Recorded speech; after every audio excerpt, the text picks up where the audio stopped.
Всем привет! Отличная новость от Дмитрия Колдуна. В общем, я не собиралась снимать, собиралась сделать паузу. Я ее таки сделаю, потому что без паузы нельзя. Но тут я не смогла удержаться. Я просмотрела 3 обращения 3 президентов. И где-нибудь на Рутубе надо будет создать дополнительный аккаунт под политику, чтобы там обсудить, что происходит. А сейчас посмотрите, это Дмитрий Колдун, что он делает? Он составляет пирамидку, поджигает ее. Вот что-то тут с этими спичками тоже интересно.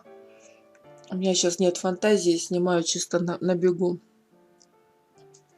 Снимает ее, дальше смотрите, что там будет гореть.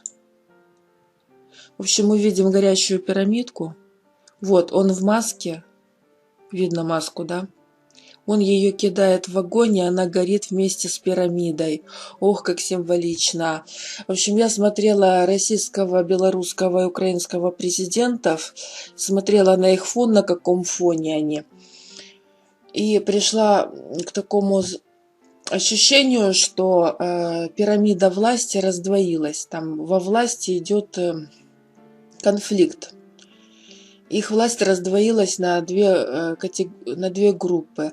Гитара тоже символика, только я не поняла, чья, потому что вот 88 клавиш, рояль или синтезатор – это символика Сириуса четко. Гитара – такое впечатление, что я не знаю, чья это может быть символика. Гитара как-то то ли предшествует, то ли противоставляется синтезатору или роялю. Вот, пирамида горит. Пирамида горит. Что такое лес, я не знаю, но лес мы видим, лес не горит.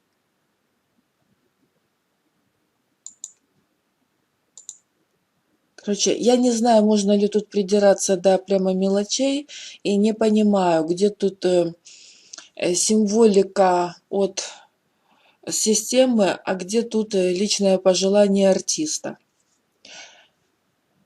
Короче, Дмитрий Колдун порадовал отличной новостью, но дальше он выступает в пустых городах. Вот это меня запечалило. Вы видели, там машина проехала, но остались люди, которые... Я вижу детей, взрослых людей не вижу пока. Мне бенгальский огонь, честно говоря, напоминает галактику или как будто звезды рождаются. В общем, не знаю, я опасаюсь быть оптимистом, но очень хочу быть оптимистом. Такое послание Дмитрия Колдуна. Пишите, что думаете в комментариях, ставьте лайк, до новых встреч.